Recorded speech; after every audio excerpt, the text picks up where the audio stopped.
नमस्कार, स्वागत है आप सभी का ध्येय टीवी के स्टैटिक एमसीक्यूज प्रोग्राम में। मेरा नाम है केसरी पांडे। जैसा कि आप जानते हैं, इस बार आपकी यूपीएससी प्रारंभिक परीक्षा की संभावित तिथि 5 जून रखी गई है। इसी के आसपास तमाम राज्य लोक सेवा आयोग की भी परीक्षाएं आयोजित होनी हैं, जैसे कि यूपी पीसीएस के प्रारंभिक परीक्षा की तिथि 12 जून को प्रस्तावित है। ऐसे में उम्मीद है कि आप लोगों का सिलेबस काफ़ी हद तक कवर हो चुका होगा और अब आप रिवीजन की फेज़ में होंगे।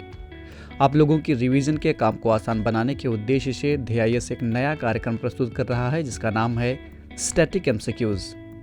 इस कार्यक्रम में हम सप्ताह के 7 दिन जीएस फर्स्ट पेपर के अलग अलग विषयों से संबंधित बहुविकल्पीय प्रश्न डिस्कस करेंगे।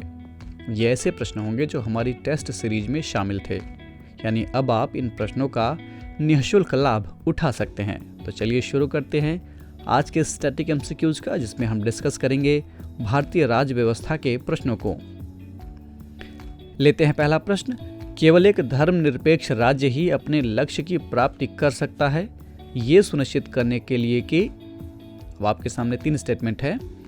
पहला, एक धार्मिक समुदाय दूसरे पर वर्चस्व स्थापित न करे। दूसरा, कुछ सदस्य एक ही धार्मिक समुदाय के अन्य सदस्यों पर वर्चस्व स्थापित न करें। तीसरा, राज्य किसी विशेष धर्म को लागू नहीं करता और न ही व्यक्तियों को धार्मिक स्वतंत्रता से दूर करता है। इन दिए गए कथनों में से कौन सा अथवा कौन से सत्य हैं? ऑप्शन है ए केवल 1, बी केवल 1 और 3, सी केवल 2 और 3 अथवा डी 1, 2 और 3।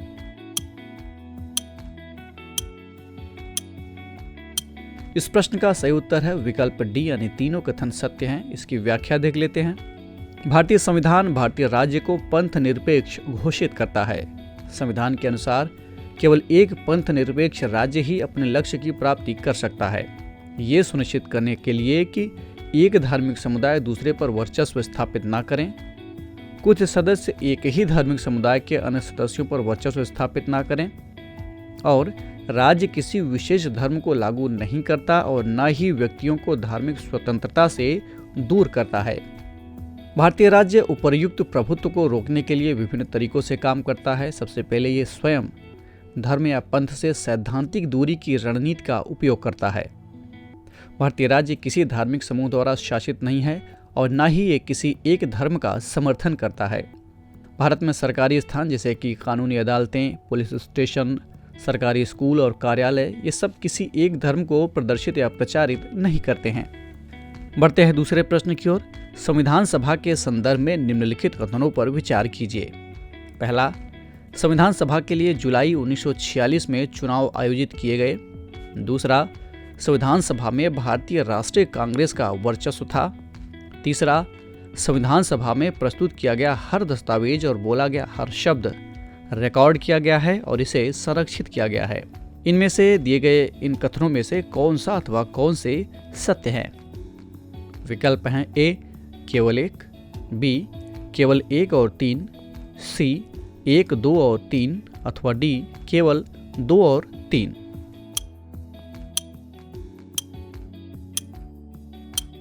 इस प्रश्न का सही उत्तर है विकल्प सी, यानी ये तीनों कथन सत्य है। इसकी व्याख्या देख लेते हैं। संविधान सभा में भारतीय राष्ट्रीय कांग्रेस का वर्चस्व था, जिसने भारत की आज़ादी की लड़ाई में नेतृत्व किया था। संविधान सभा में प्रस्तुत किया गया हर दस्तावेज और बोला जाने वाला हर शब्द रिकॉर्ड किया गया है और संरक्षित किया गया है। इसे संविधान सभा में बहस के नाम से जाना जाता है। मुद्रित रूप में यानी प्रिंटेड फॉर्म में इस बहस के 12 विशाल संस्करण हैं, यानी 12 पार्ट में है ये बहसें संविधान में दिए गए हर प्रावधान के पीछे का तर्क प्रदर्शित करती हैं। यानी संविधान में किसी भी प्रावधान को अगर अपनाया गया था तो उसके पीछे संविधान सभा में क्या तर्क दिया गया था, वो सारी चीज़ें इसमें मेंशन हैं। इसे संविधान के अर्थ की व्याख्या करने के लिए इस्तेमाल किया जाता है। यानी आज अगर किसी प्रावधान को लेकर कोई विवाद हो रहा है, कोई संदेह है, तो संविधान सभा में इस्तेमाल किए गए तर्कों को आधार बनाया जाता है कि इसी आधार पर यह प्रावधान का अमुक उद्देश्य है। तो इस प्रश्न में सभी कथन सत्य हैं। बढ़ते हैं तीसरे प्रश्न की ओर। निम्नलिखित कथन ए, यानी कथन के लिए ए का इस्तेमाल किया गया है और कारण के लिए आर का। तो निम्नलिखित कथन ए और कारण आर को पढ़कर सही विकल्प चुनें। कथन कहता है पंचायती राज व्यवस्था ने प्रतिनिधि लोकतंत्र को सहभागितापूर्ण लोकतंत्र में बदल दिया, परिवर्तित कर दिया। कारण आर क्या कहता है? पंचायती राज व्यवस्था ने निर्णयन प्रक्रिया में यानी डिसीजन मेकिंग प्रोसेस में लोगों की भागीदारी सुनिश्चित की। और विकल्प हैं ए और आर दोनों सही हैं तथा आर ए का सही स्पष्टीकरण है, यानी कथन और कारण दोनों सत्य हैं और कारण ऊपर दिए गए कथन का सही व्याख्या कर रहा है। विकल्प बी, कथन ए और कारण आर दोनों सही है लेकिन कारण आर कथन ए का सही स्पष्टीकरण यानी सही व्याख्या नहीं कर रहा है। सी, कथन ए तो सही है लेकिन कारण आर गलत है। अथवा डी, कथन ए ही गलत है लेकिन कारण आर सही है। इस प्रश्न का सही उत्तर है विकल्प ए यानी दोनों कथन, यानी कथन ए और कारण आर दोनों सत्य हैं और आर ए की सही व्याख्या भी कर रहा है। खैर, हम लोग इसकी व्याख्या देख लेते हैं। पंचायती राज संस्थाओं ने लोगों को निर्णय प्रक्रिया में यानी डिसीजन मेकिंग प्रोसेस में सीधे भाग लेने का मौका प्रदान किया है। ग्राम सभा की बैठकों में ग्राम पंचायतें अपनी योजनाएं तय करती हैं। आगे चलकर ये योजनाएं जिला स्तर की योजना का हिस्सा होती है, फिर जिला स्तर से राज्य स्तर पर, और इस तरह से अंतिम रूप से लोगों के विचार देश की योजना का हिस्सा होते हैं। इस प्रकार हम ये कह सकते हैं कि पंचायती राज व्यवस्था ने प्रतिनिधिक लोकतंत्र यानी जो लोग चुन करके भेजे जाते हैं उसको सहभागितापूर्ण लोकतंत्र यानी ग्राउंड लेवल पे लोगों की भागीदारी यानी पार्टिसिपेशन में परिवर्तित कर दिया, बदल दिया। बढ़ते हैं चौथे प्रश्न की ओर। भारत में उच्चतम न्यायालय यानी सुप्रीम कोर्ट के संबंध में निम्नलिखित कथनों पर विचार कीजिए। पहला, उच्चतम न्यायालय में न्यायाधीशों की संख्या संसद कानून द्वारा तय करती है, निर्धारित करती है। दूसरा, उच्चतम न्यायालय के न्यायाधीशों को ऐसा वेतन दिया जाता है जो संसद कानून के जरिए कानून के द्वारा निर्धारित करती है। और तीसरा, न्यायाधीशों को सिद्ध कदाचार या अक्षमता के आधार पर हटाया जा सकता है। इन दिए गए कथनों में से कौन सा अथवा कौन से सत्य हैं?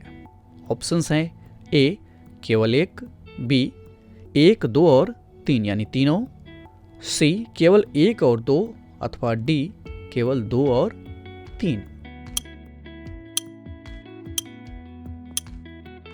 इस प्रश्न का सही उत्तर है विकल्प बी यानी तीनों कथन सत्य हैं। इसकी व्याख्या देख लेते हैं। भारत में सर्वोच्च न्यायिक प्राधिकरण उच्चतम न्यायालय है, यानी न्यायपालिका में सबसे बड़ी संस्था सुप्रीम कोर्ट है।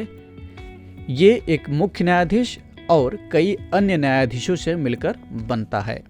उच्चतम न्यायालय में न्यायाधीशों की संख्या संसद कानून द्वारा तय करती है, यानी कितने न्यायाधीश कितने जज होंगे सुप्रीम कोर्ट में ये कौन तय करता है? ये संसद तय करती है। मूल रूप से संविधान में केवल 7 न्यायाधीशों का प्रावधान था, यानी जब संविधान बना था तो उस वक्त सुप्रीम कोर्ट में 7 जजों की सीट तय की गई थी। संसद ने कई बार इनकी संख्या में वृद्धि की है। उच्चतम न्यायालय के न्यायाधीशों का वेतन संसद कानून द्वारा तय करती है। उच्चतम न्यायालय के न्यायाधीशों को वेतन, भत्ते, विशेषाधिकार, अवकाश और पेंशन आदि का निर्धारण समय समय पर संसद द्वारा किया जाता है।